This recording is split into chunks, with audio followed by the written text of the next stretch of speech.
जी हाँ दोस्तों, पहले टेस्ट में टीम इंडिया को मिली शर्मनाक हार के बाद गुस्से में आकर भारतीय टीम के हेड कोच गौतम गंभीर ने दूसरे टेस्ट मुकाबले के लिए गिल की कप्तानी में भारतीय टीम के प्लेइंग 11 में बहुत ही बड़ा बदलाव करते हुए सभी को चौंका करके रख दिया है। गिल की कप्तानी में भारतीय टीम इंग्लैंड के खिलाफ अपना पहला टेस्ट मुकाबले को हार चुकी है। इसी हार के साथ भारतीय टीम फिलहाल 5 मैचों की टेस्ट सीरीज में 1-0 से पीछे चल रही है, लेकिन दूसरे टेस्ट मुकाबले को जीत करके भारतीय टीम सीरीज में 1-1 की बराबरी करना चाहेगी। तो ऐसे में प्लेइंग 11 में बहुत ही बड़ा बदलाव देखने को मिलने वाला है, क्योंकि भारतीय टीम पहला टेस्ट मुकाबले को गेंदबाजी और खराब फील्डिंग की वजह से हारी है।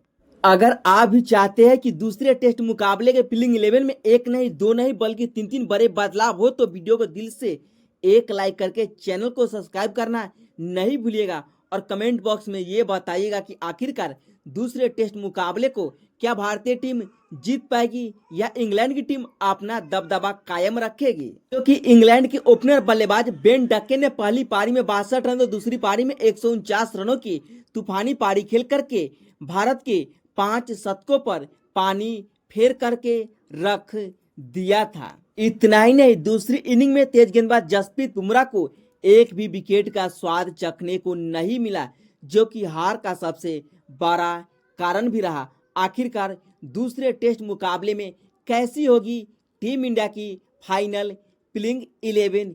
क्या साई सुदर्शन और करुण नायर दोनों को बाहर का रास्ता दिखाया जाएगा या गेंदबाजी में 2 से 3 बदलाव देखने को मिल सकता है? क्या ऑलराउंडर शार्दुल ठाकुर की जगह पर नीतीश कुमार रेड्डी को भारतीय टीम के प्लेइंग 11 में मौका मिल सकता है? भारत बनाम इंग्लैंड के बीच 5 मैचों की टेस्ट सीरीज का दूसरा टेस्ट मुकाबला 2 जुलाई से 6 जुलाई के बीच यह मुकाबला बर्मिंघम के खूबसूरत स्टेडियम में खेला जाएगा। दूसरे टेस्ट मुकाबले के लिए गिल की कप्तानी में भारतीय टीम कुछ इस प्रकार से दिखाई देने वाली है इंग्लैंड के खिलाफ, जहां पर ओपनिंग जोड़ी में कोई बदलाव नजर नहीं आएगा। एक छोर से यशस्वी जायसवाल ही ओपनिंग की आगाज करते हुए नजर आएंगे। जायसवाल एक ऐसे खिलाड़ी है जो कि हर इनिंग में ताबड़तोड़ अंदाज में अक्सर पारी की आगाज करते हुए नजर आते हैं। इतना ही नहीं, इंग्लैंड के खिलाफ पहले टेस्ट मुकाबले के पहली पारी में 101 रनों की तूफानी पारी खेली थी, लेकिन दूसरी पारी में टीम इंडिया को काफी निराश किया था। इतना ही नहीं, जब फील्डिंग की बात आती है तो जायसवाल का खराब फील्डिंग देखने को मिलता है पहली टेस्ट मुकाबले के दूसरी पारी में, क्योंकि जायसवाल ने कई सारे आसान कैच को ड्रॉप करते हुए नजर आए, जो कि हार का सबसे बड़ा कारण भी रहा। लेकिन अब सुधार करना पड़ेगा अपनी फील्डिंग में, और जायसवाल को साथ देने के लिए दूसरे नंबर पर 1 नंबर की जर्सी वाली ओपनर बल्लेबाज केएल राहुल नजर आएंगे, जो कि इंग्लैंड के खिलाफ बड़े मुकाबले में बड़े मंच पर कैसे प्रदर्शन दिखाया जाता है राहुल ने पिछले इनिंग में बल्लेबाजी करके दिखा चुका है। जी हाँ दोस्तों, राहुल, पंत, जायसवाल, गिल सभी के शतक पर पानी फिर गया था, लेकिन जायसवाल की तरह राहुल को भी ताबड़तोड़ अंदाज में शुरुआत करना पड़ेगा इंग्लैंड के तेज गेंदबाजों के खिलाफ। तो ऐसे में इन दोनों ओपनिंग जोड़ी से दूसरे टेस्ट मुकाबले के दोनों इनिंग में शतकीय साझेदारी की जरूरत होगी, जहां पर जायसवाल और राहुल धमाल मचाते हुए नजर आएंगे। तो ऐसे में ओपनिंग जोड़ी में कोई बदलाव नजर नहीं आएगा और तीसरे नंबर पर फिर से मिडिल ऑर्डर को संभालते हुए नजर आएंगे साई सुदर्शन, जिसका टेस्ट डेब्यू काफी खराब रहा। यह वही साई सुदर्शन है जो कि टाटा आईपीएल 2025 में सबसे ज्यादा रन बना करके ऑरेंज कैप अपने नाम किए थे, लेकिन जैसे ही इन्हें टेस्ट मुकाबले में डेब्यू करने का मौका मिला, गोल्डन डक का शिकार हो गए। लेकिन हम सभी उम्मीद करते हैं कि यह एक अच्छे खिलाड़ी है जो कि वापसी करना अच्छी तरह से जानते हैं। तो ऐसे में जायसवाल पर जिस प्रकार से सबकी निगाहें होती है, उसी प्रकार से साई सुदर्शन पर भी सबकी निगाहें टिकी होगी दूसरे टेस्ट मुकाबले के दोनों पारी में। अगर ये शतक लगा देते हैं तो भारतीय टीम मुकाबले को आसानी से जीतते हुए नजर आएंगे। लेकिन चौथे नंबर पर फिर से खुद टीम इंडिया के नए टेस्ट कैप्टन प्रिंस सुमन गिल ही दिखाई देने वाले हैं, जो कि बतौर कप्तान के तौर पर पहला टेस्ट मुकाबले को हार चुका है, जहां पर ऐतिहासिक शतक भी जड़ा था। लेकिन खराब कप्तानी, खराब फील्डिंग, सही समय पर सही गेंदबाजों को नहीं लगाने की वजह से गिल की कप्तानी में टीम इंडिया को पहला टेस्ट मुकाबला इंग्लैंड के खिलाफ आखिरकार हारना पड़ गया। तो ऐसे में हम सभी उम्मीद करते हैं कि गिल अपनी कप्तानी में दूसरे टेस्ट मुकाबले को जीत करके टेस्ट इतिहास में अपनी कप्तानी में पहला टेस्ट मुकाबले को जीतना चाहेगी, जहां पर सबकी निगाहें गिल से बल्लेबाजी और उनकी बेहतरीन कप्तानी पर सबकी निगाहें टिकी होगी। आपको क्या लगता है, क्या गिल अपनी कप्तानी में पहला टेस्ट मुकाबले को जीत पाएगा या नहीं? ये तो वक्त ही बताएगा। लेकिन इन चारों के अलावा 5वें नंबर पर बाएं हाथ के विकेट कीपर बल्लेबाज ऋषभ पंत की जितना तारीफ की जाएगी उतना ही कम पड़ने वाला है।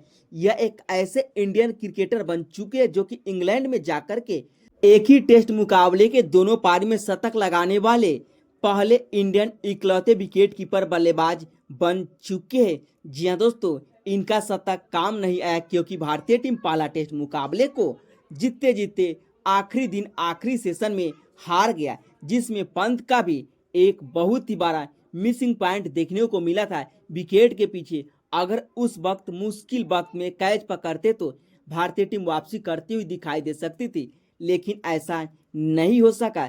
जिस प्रकार से पहले टेस्ट मुकाबले के दोनों पारी में कमाल की शतकीय पारी खेली थी, उसी प्रकार से दूसरे टेस्ट मुकाबले के दोनों पारी में इनकी निगाहें टिकी होगी फिर से शतक जमाने पर।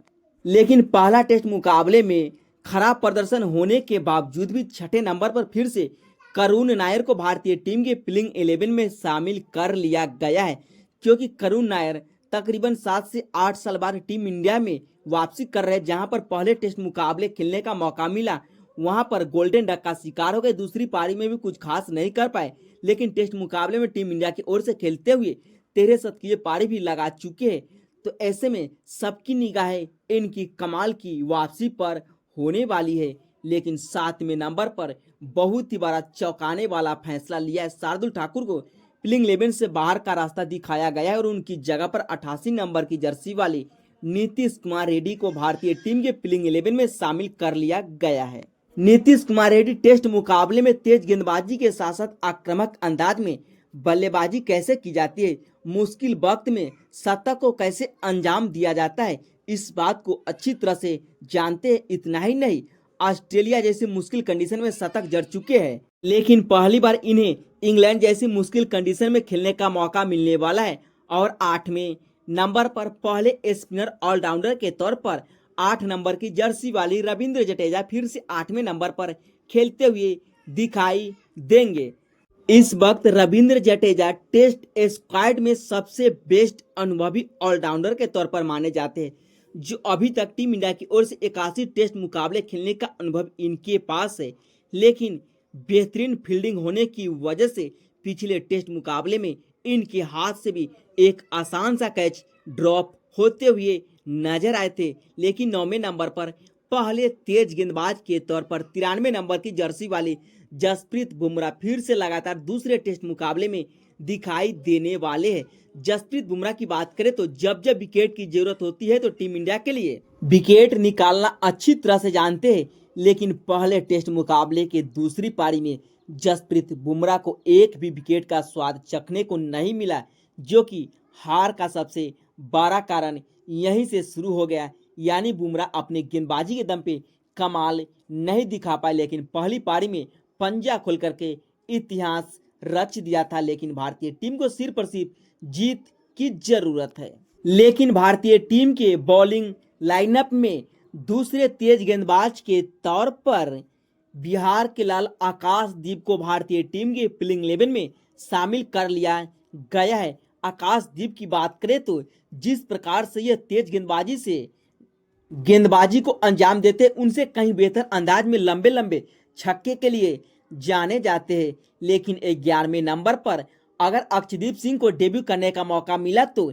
प्रसिद्ध कृष्णा और मियां मैजिक मोहम्मद सिराज को भारतीय टीम के प्लेइंग 11 में मौका नहीं मिल पाएगा। यानी अक्षदीप सिंह, प्रसिद्ध कृष्णा और मियां मैजिक मोहम्मद सिराज, इन तीनों में से किसी एक को दूसरे टेस्ट मुकाबले के लिए भारतीय टीम के प्लेइंग 11 में खेलने का मौका मिल सकता है।